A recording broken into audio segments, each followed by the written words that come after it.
Link for the session on all the days is the same, so the link won't change. So requesting everyone to please save that. Also, we do not have daily feedback form link. A common feedback form would be shared at the end of the last day's session. With that, let's take this opportunity to welcome our resource person for this FTP, Dr. Suman Kaushik. Dr. Suman Kaushik is presently working as an assistant professor of economics at the School of Liberal Arts and Human Sciences, Auro University, Surat. Sir holds a teaching experience of more than 8 years with diverse interest areas like econometrics, panel data, etc. Sir also has a deep and keen interest and insights into the various fields of research of economics and has multiple publications to his name in the journals of national and international review. With that, without further ado, I invite Suman sir to take over the session and to bring us forward with the topic at hand. So, Suman sir, over to you. Thank you. Thank you so much, Puneet sir. And first of all, thanks a lot for giving me such a big introduction, which puts a lot of weight on my shoulders to at least bring this FTP a satisfactory outcome. And secondly, I'm still learning the nuances of geopolitics and international trade since I am a student of international economics.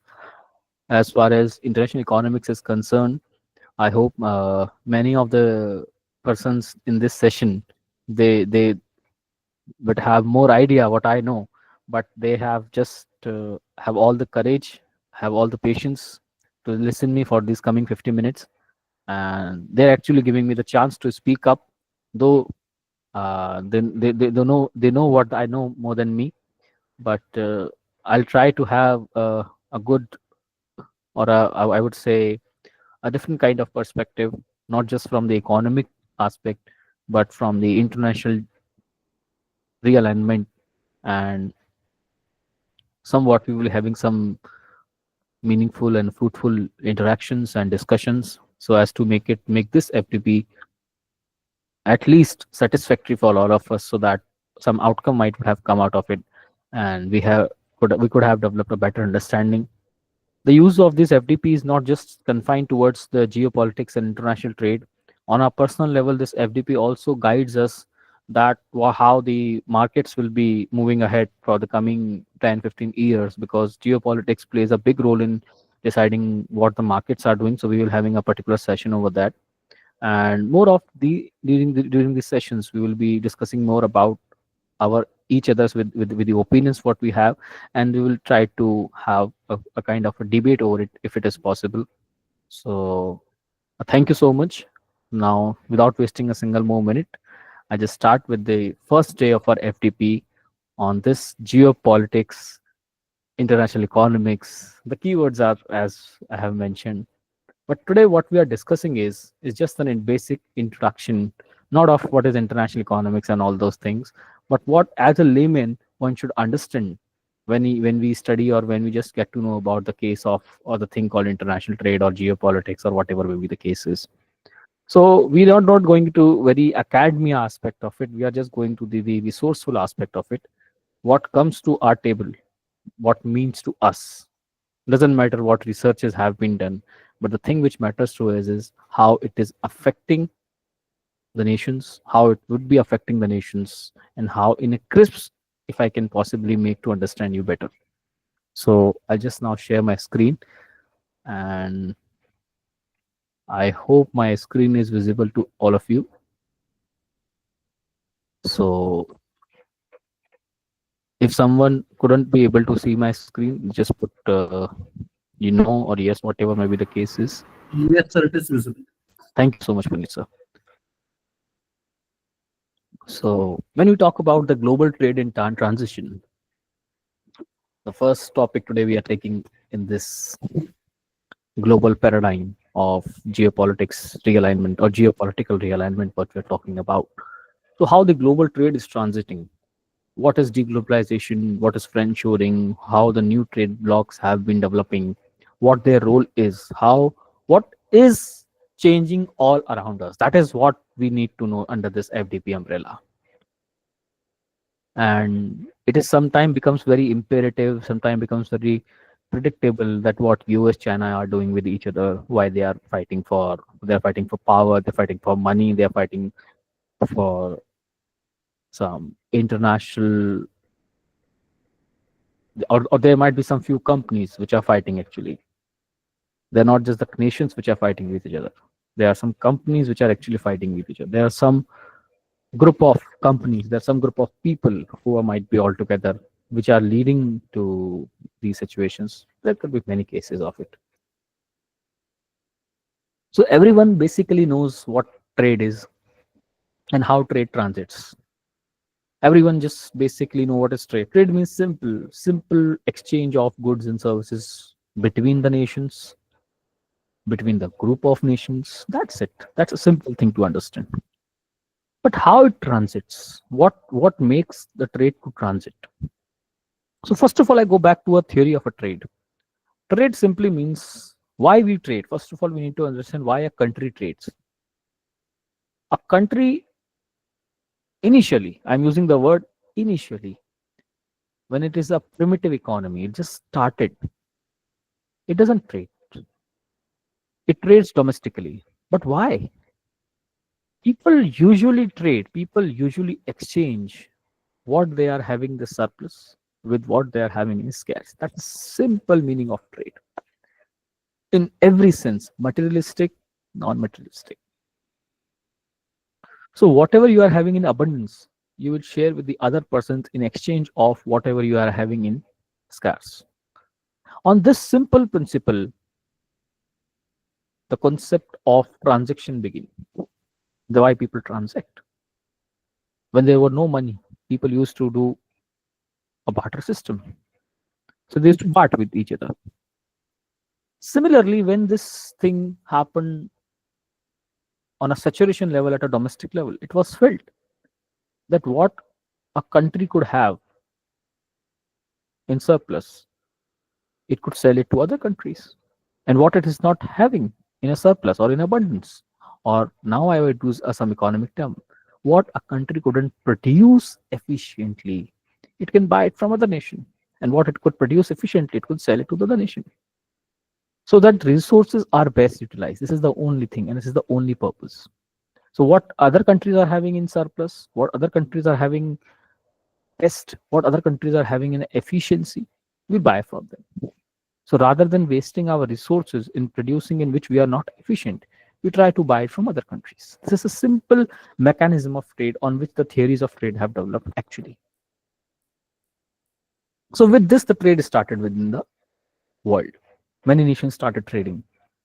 But now the question comes, okay, so trade is okay, global is okay, that's okay. Now what is this transition is?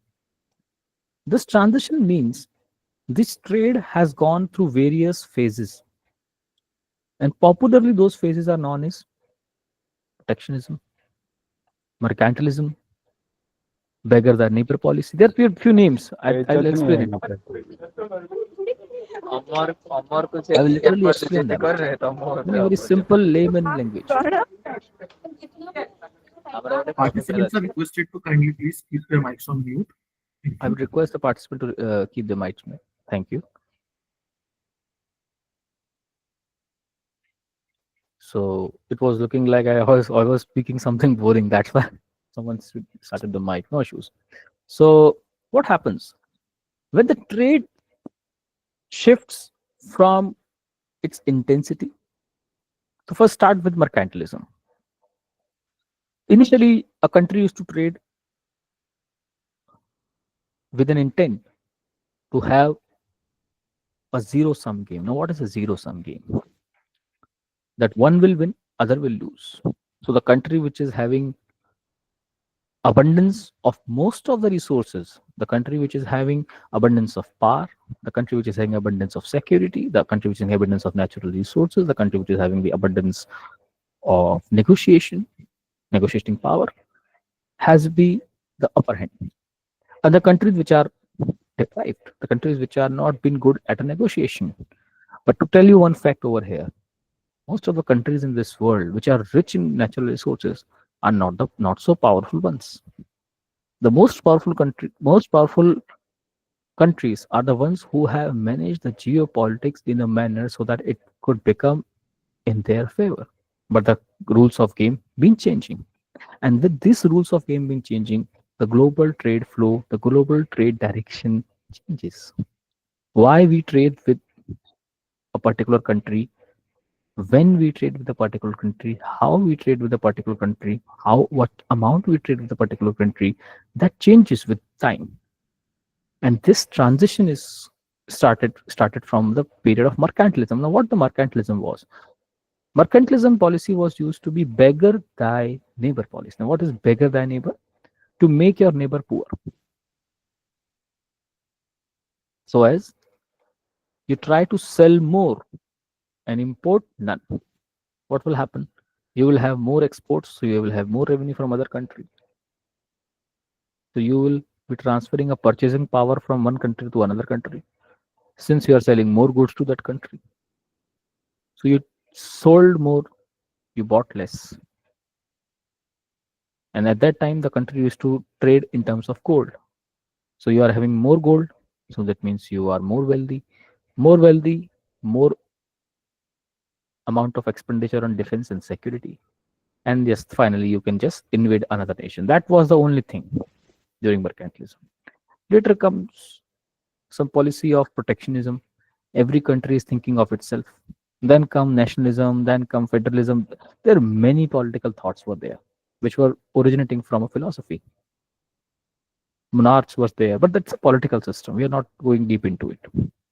But usually in trade, we divide it into two parts, though they are having a continuum approach. Now, what is this continuum approach? There is a extreme of free trade. On one side, it is free trade, and on the extreme right side, it is protectionism. But the degree of free trade and degree of protectionism keeps on changing. So sometimes a country move more towards a free trade, or sometimes a country move more towards a protectionism. So protectionism is as simple as that we want to protect our domestic industries because other countries' industries will be giving a cutthroat competition to our domestic industries, and hence we cannot let our country manufacturing sector to develop.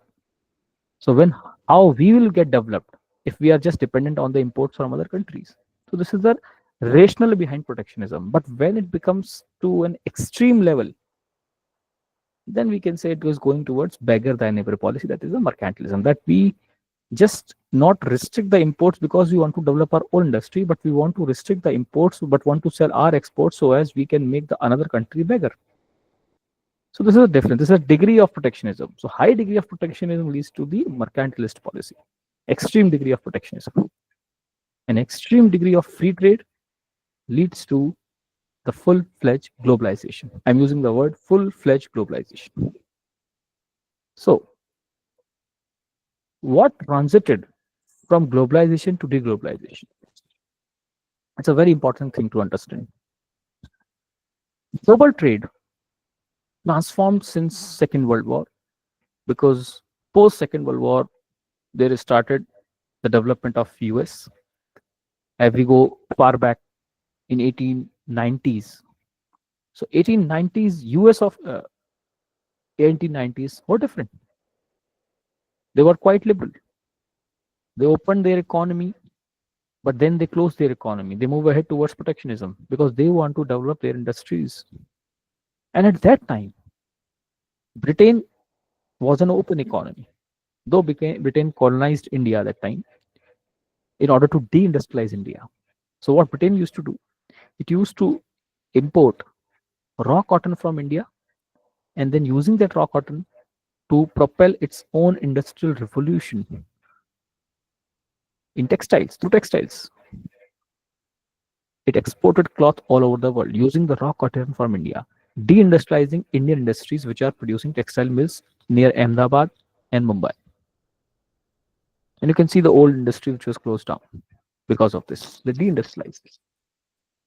So that led to the deindustrialization of India. At that time, industrial revolution was on peak for Britain.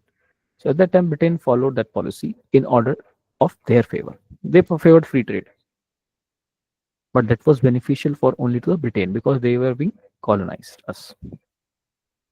Now at that time, what US did?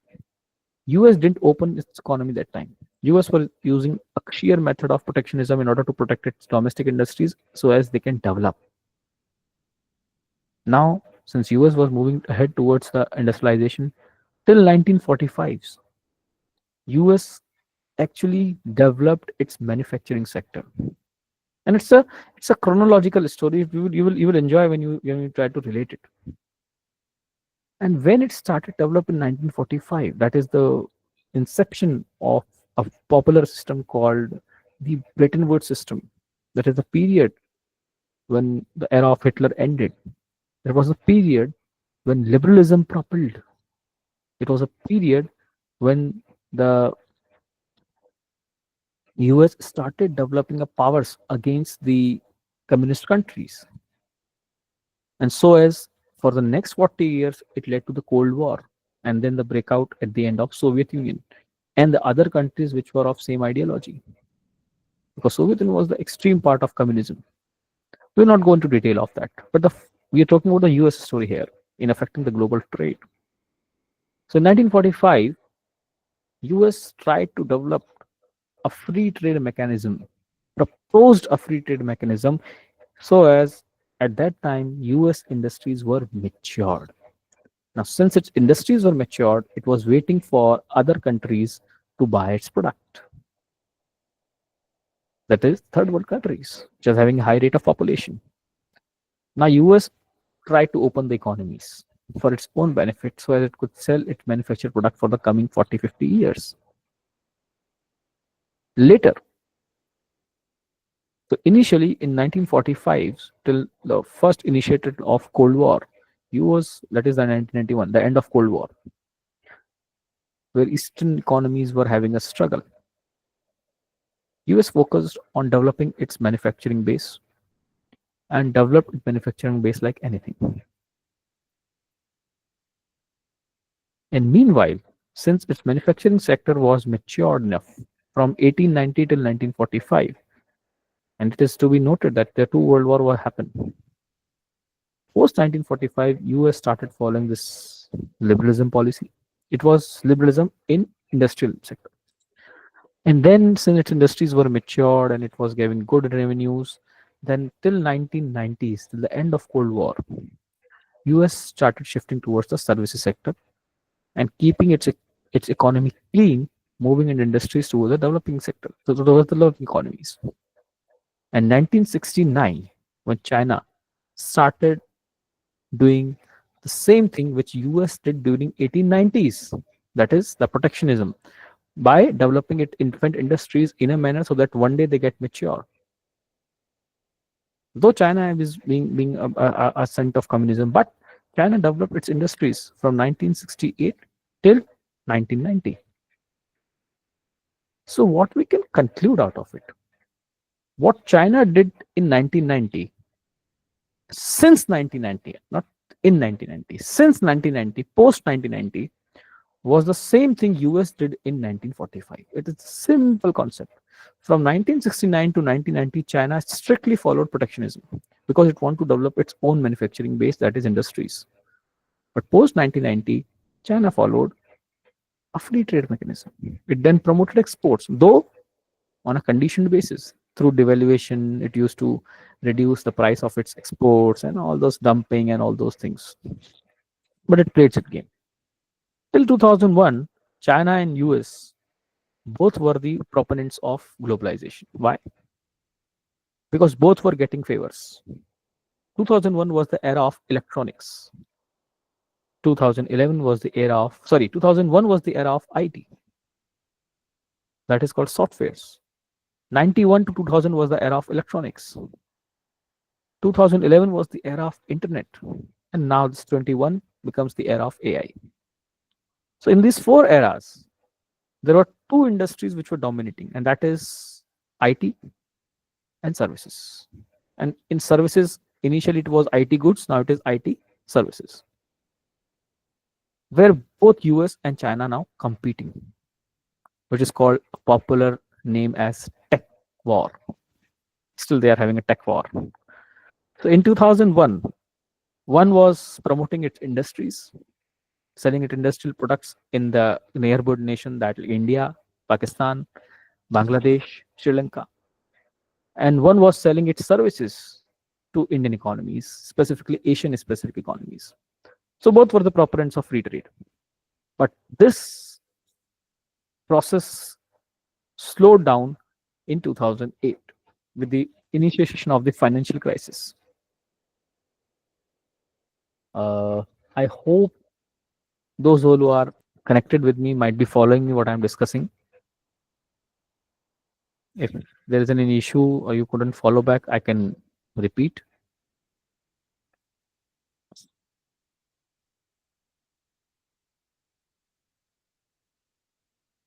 So this great trade transformation took post 2016, but it took a time. We are just discussing it in a kind of a story. So in 2008, US and many developed economies were facing a backlash from the developing world, because the developing world, and specifically the third world countries, felt that when they globalized their economy, the benefits of the globalization were more in favor of developed ones rather than the developing ones, or specifically the underdeveloped ones. The cost has been more and the benefits are being less on their side. So they started integrating themselves among the developing ones and reducing their dependence on the developed countries, because the 2008 financial crisis, popularly known as the process of globalization, led to this problem. And hence, with this started the process of slowing down of the process of globalization, because the developing economies face the transference of global value chains, sorry, the transference of the global cycles. That water crisis happening in US, that is Lehman Brothers crisis, is affecting Indian economy directly. Though Indian economy resiliented, but still led the mark on the world economy, and which led to fall the total trade as a percent of GDP a lot. Then after, it started with 2011 of Eurozone crisis, then the Greece, breaking out of Greece. Thereafter 2013, 14, 15, the crisis of Russia, Ukraine started at that time only. In 2016, the presidential elections of US, election of Trump, and then the trade war started between US and China, because it was again a statement made that make America great again. So that's a long, long story.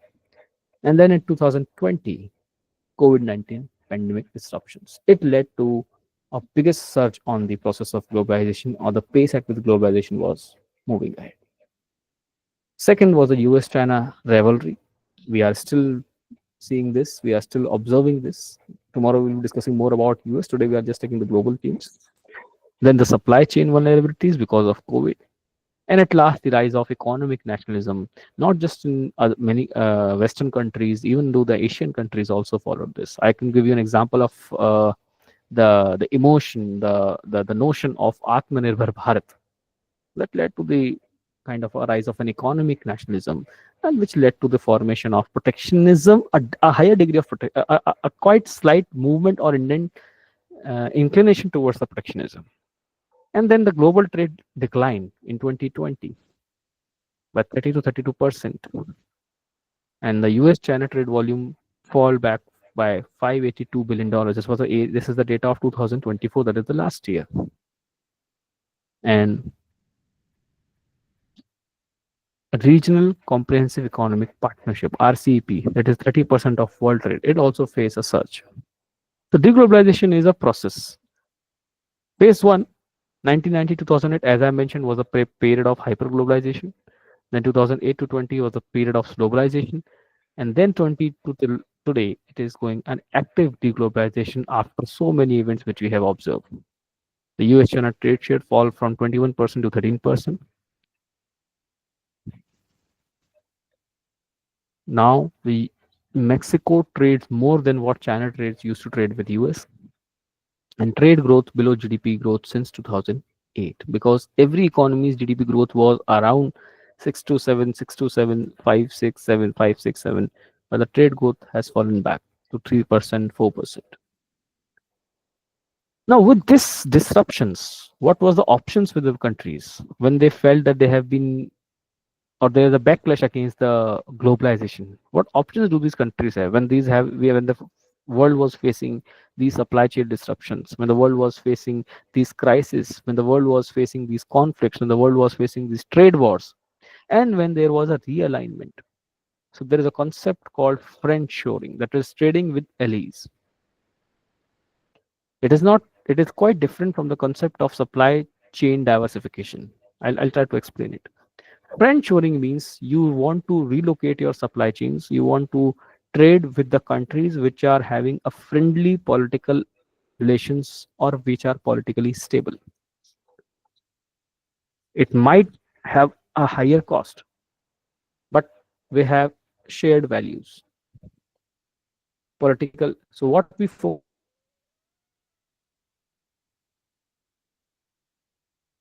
on, we focus on shared values rather than lowest cost.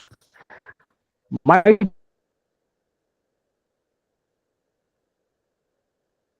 be China was exporting the electronics, or the US was not now ready to integrate with China because it is not a political area of China.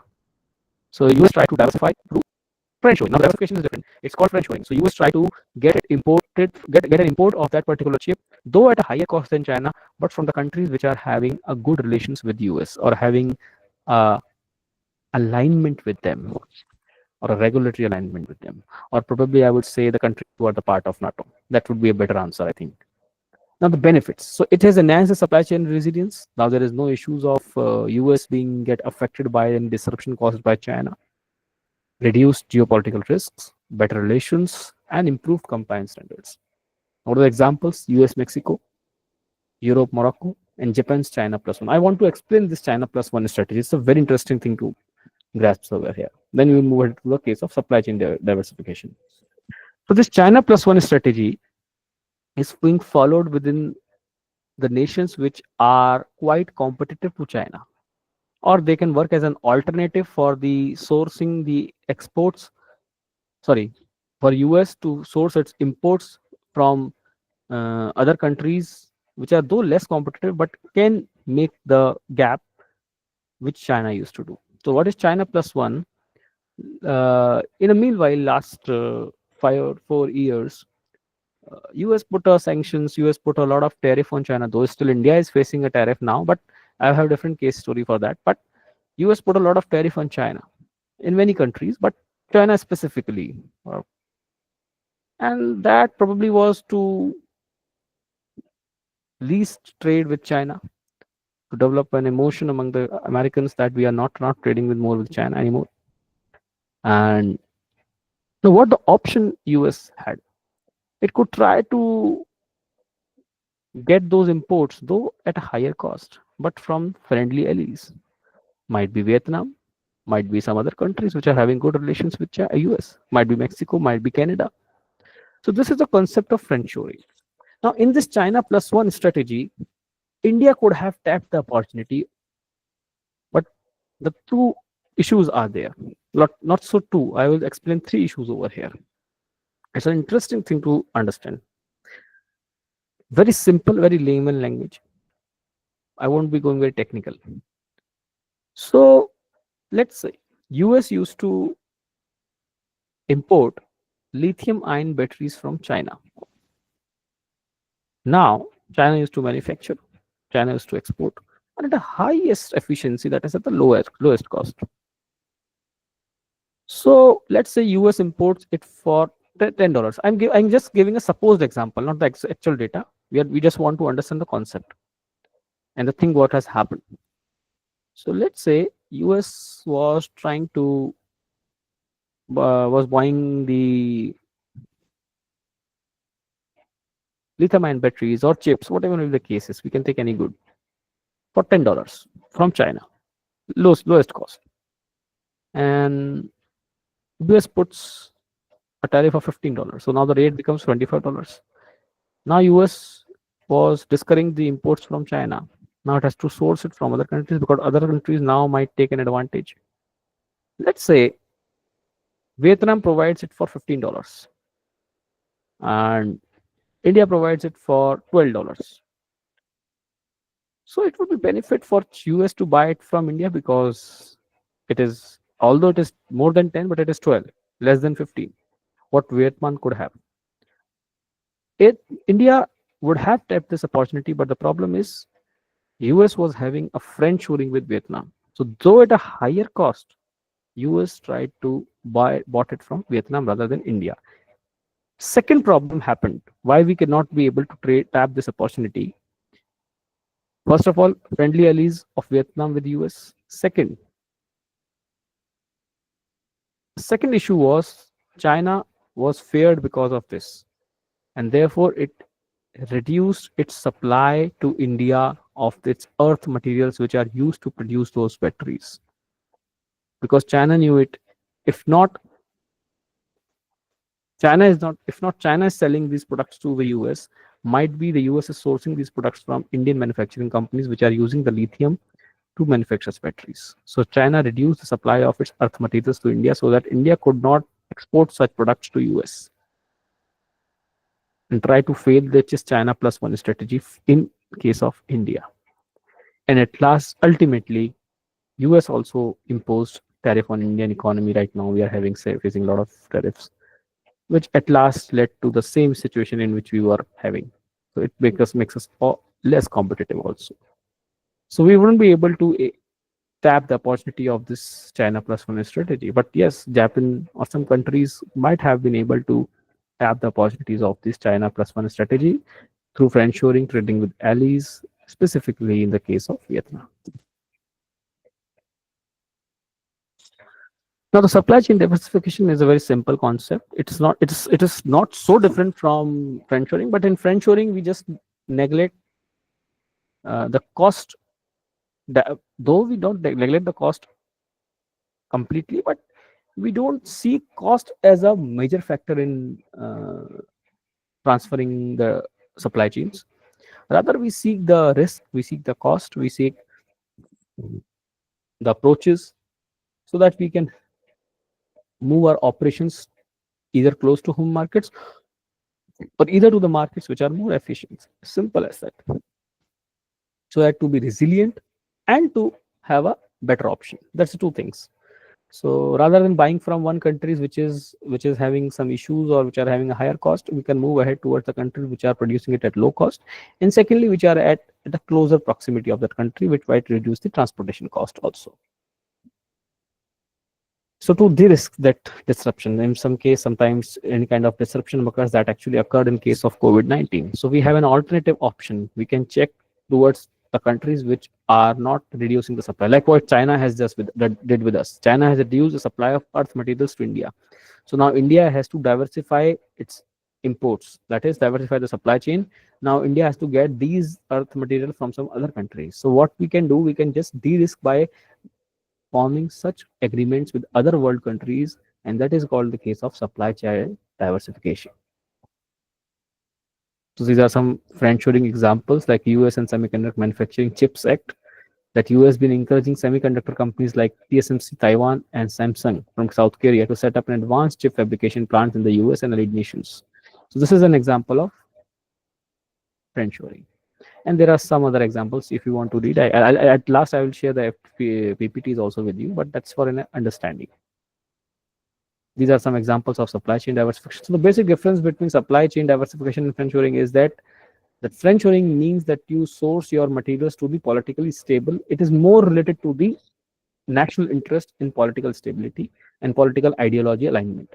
While the supply chain diversification is more related to the transport modes, cost, reducing risk, resilience, and all those things. So these are a few examples of both.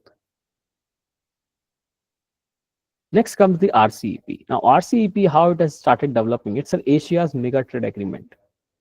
It's called a regional comprehensive economic partnership, which is composed of 15 countries. Members like China, Japan, South Korea, Australia, 10 Asian nations are there.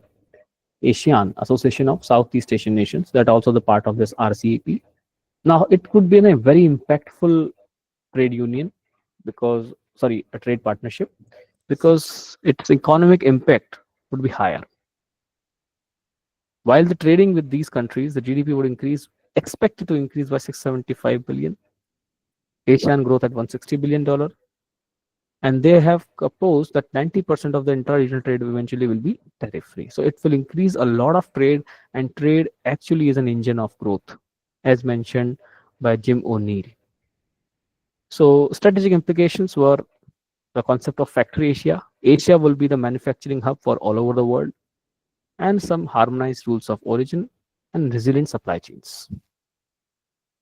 Next comes the BRICS, a very interesting and a very propelling in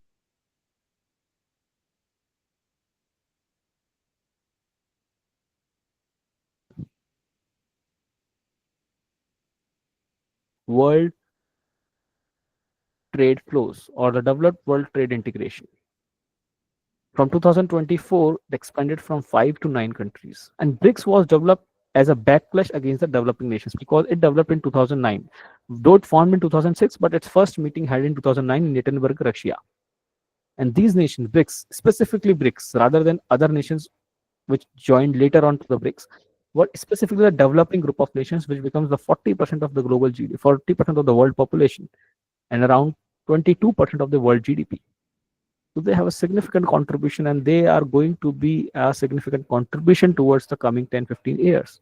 As mentioned by Jim O'Neill, who told that BRICS will be having the highest trade flows among the world.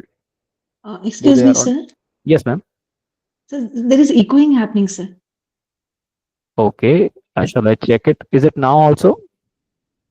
Uh, yeah. Can you speak, sir? We'll come to know. Oh. Hello. Yes, sir. Is Echo it is still there, sir.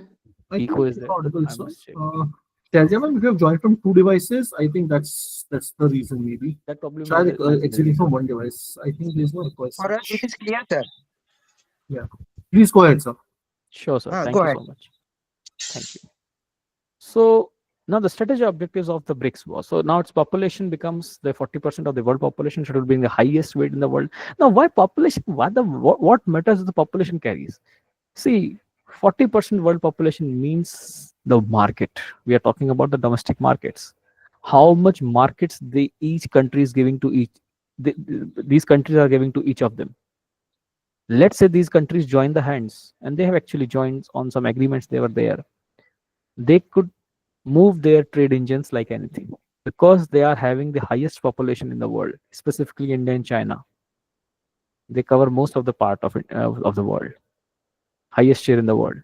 So having 40% of the world population means having 40% of the world markets in your hands, access to markets. What makes India so attractive? Indian markets.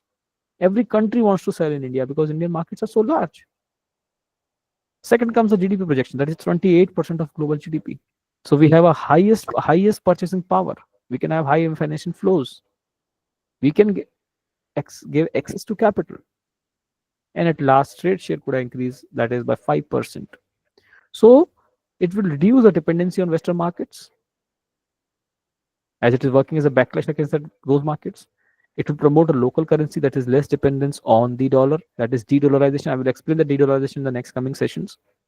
And it will challenge the dominance of G7 countries. So specifically, it's not just a union, economic union, but economic union will take a lot of time. Economic is a different concept, but it is just a trade partnership, which might lead to a formation of a group which is now being joined hands by many other countries like Saudi Arabia and other countries like Argentina and Egypt, so Indonesia. So these countries will help becoming the part of the third world countries and giving a counterpower towards the Western economies.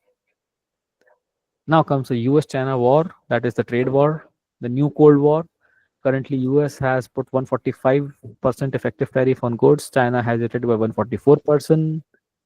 Now this is moving ahead towards the tech clash and a tariff war. And it will lead to the reduction of trade by 80 to 90% among both countries. And there's a competition on semiconductor export controls, AI and quantum computing restrictions. So there's a fight. I'm specifically mentioning there is a clash on tech. Absolutely, the tech clash on tech. and they're fighting on services now. So this is going to a big thing for coming 10-15 years. And specifically when there is a trade clash, when there is a trade war, GDP would be impacted. But yes, China's GDP will be more impacted as compared to the US. So US being a developed country and China is still is a developing nation, people usually false that China is a developed country. No, China is not a developed country, because for a country to be a developed country, it has to be on the stable, on the side of population, stable on the side of growth, stable on the side of inequality, stable on the side of debt, and many other things. So developing and developed stage is a different definition. It's a broad definition. So these are the geopolitical fragmentations we are facing. So US-China technological supremacy, EU strategic autonomy initiatives, Russia-West economic warfare, because Russia is now facing a lot of warfare, a lot of backlash from the NATO and other Western economies which are on the liberalism. Middle East energy alignments, because Middle East is also going through a crisis. We will explain that Middle East crisis and specifically the Iran-Israel problem, and that was leading to the oil crisis. Next, the impact on trade will be, it will be leading to competing economic blocks, that is friendshoring, I have already mentioned. Weaponization of trade policy, what US did with India in order to enforce India to reduce buying the Russian oil in order to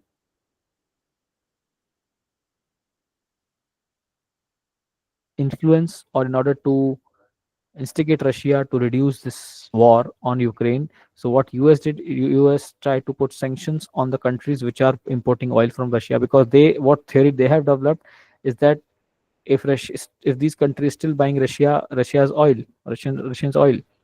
then Russia's economy will be prospering, and that will be using it, that wealth for the weaponization and all those things, and arms and wars and all those things. So reduce the war, let the Russia be alone. So this is a geopolitical method. I'll discuss it later because we are running out of time now. So export controls, sanctions, investment screening mechanisms, all of things are there. So these are the geopolitical fragmentations which are going on, and among this, a country has to tap its own opportunities. The digital trade, post-pandemic acceleration, our digital economy has started developing, but we don't need to go discuss into it because we know many things about it. Just one thing need to be mark here, that digital delivery services are now the 17% of the total trade, and its share will expect it to be increasing. Next come the economic nationalism and the protectionist trends, which are yet developing in many countries, deindustrialization in developed nations, job displacement, national security priorities, supply chain vulnerability. So these are the factors which has led to the formation of economic nationalism. And specifically, if I give the best example of India, that is called Atmanirbhar Bharat. In US, it is Make America Great Again. So many things are going on. Even the China One Belt, One Road initiative, that is all about having less dependence on the developed ones. That's it. Now, the few examples I would mention: the US Inflation Reduction Act, green technology preferences. That US will be preferring green technology. It's kind of a standards which being put on the imports from the developing world. So we have to reduce their import dependency. These are a few things which are always been used as a protectionist measures.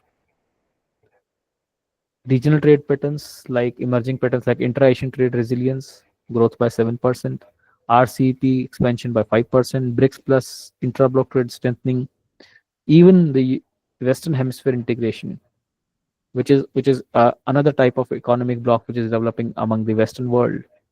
Trade diversion from China to Vietnam, Mexico, India, European sourcing shift to Eastern Europe, Middle East becoming manufacturing hub. So these are a few changes, and the new initiative of India, Middle East, East Europe corridor, and China's Belt Road initiative. So these two corridors are the counter of each other.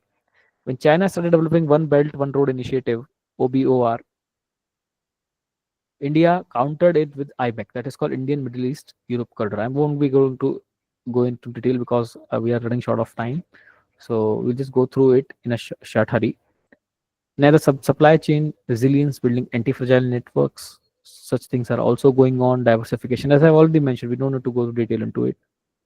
So, what a country should do? What are the recommendations we take in case of India? Number one is invest in digital capabilities. We should develop a scenario where we are having a good relationship with the country. For governments to develop industrial policy frameworks. And yes, we are having a world where tech clash is going on. So we need to develop two things specifically. Number one, a techno sector so bounded, so perfect, and so sounded that it would compete. Second, we should have a manufacturing hub developing economy, not just the services sector, because we have to develop the manufacturing base. And at last, we should have few companies whose name are so big that at least they could source the world demand, like Facebook, Amazon, the FANGs, Facebook, Amazon, Netflix, Google, Snapchat. These are the companies which are so big that they are big than some economies. So we should have some products, some goods all over the world which are so fascinated that they are least affected by any kind of tariff or sanction or any kind of thing. So these are the best way through which we can navigate the world, because we are moving ahead for 2047 to be a Viksit Bharat, and such companies are required which are so big in the world that their product are being sold in 192 nations, at least 189 nations of the World Trade Organizations. Thank you so much. This was all from my side. I tried not to bore you, but I am a professor and I'm always been lectures kind of do lecture kind of things on all those things. Now I open the house for the questions. Anything from your side. Tomorrow we will be having more interactions rather than me speaking more. Give me less time to speak. You should all speak more. Thank you. Over to you, everyone. Thank you, Puneet. Any kind of feedback, any kind of suggestions or questions, house is open to you.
Dear all, the session is open for questions. We have about 10 minutes plus. If you have any questions, please feel free to post them on the chat box, or else you can unmute and ask your questions as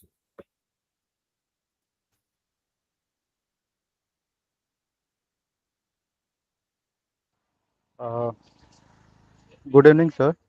Good Am I evening, sir. audible? Yes, sir, please. Uh, Thank you for the insightful presentation. So my query basically is related to how the Industrial Revolution 4.0, that is the cutting edge technology like artificial intelligence, machine learning, and the IoT, Mhm. how is it going to transform the global trade scenario in the upcoming years? I mean, when there is so hue and cry over trade, is it really going to impact the dynamics? Thank you for the question. It's a very interesting thing to ask. You just pull it out. Very good, sir. So, Thank as of now, when we're talking about the global trade, yes, of course, the digitalization and the way in which the tech has evolved, like anything among the global trade flows, but there is another effect. There's still the physical world that is not virtual are having more share in the world trade flows and in the share markets and in the goods industries. So it would take a time, but it will go up to a limit only. That there are two constraints of it. That it would take some time to go to its highest level, and still the time is on.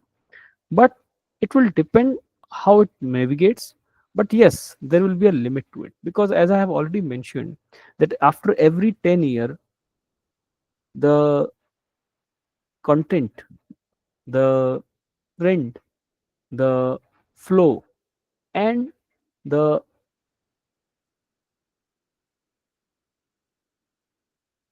inclusion of the service or the manufacturing changes. As I have already mentioned, that 2001 to 2020 was the era of IT, that is softwares. Then it became moved towards internet. Competition was there. Now it's become AI. So something else will come up in 2031, but that does not mean and that does not necessary that it will wave off or it will clear off the physical or the physical verse we are talking about. So manufacturing will always be on a higher side because India has to develop its manufacturing base. But yes, it will gonna increase up to a limit. It will distort some trade flows also as our digital trade is moving ahead. But now it's not right time to say it has saturated. It has just started, I would tell you. So, but it will Right. go up to a limit only. There will be a limit to it. Right. Thank you. Thank you for the clarification, sir. You're welcome, sir. All right. Do we have any more questions?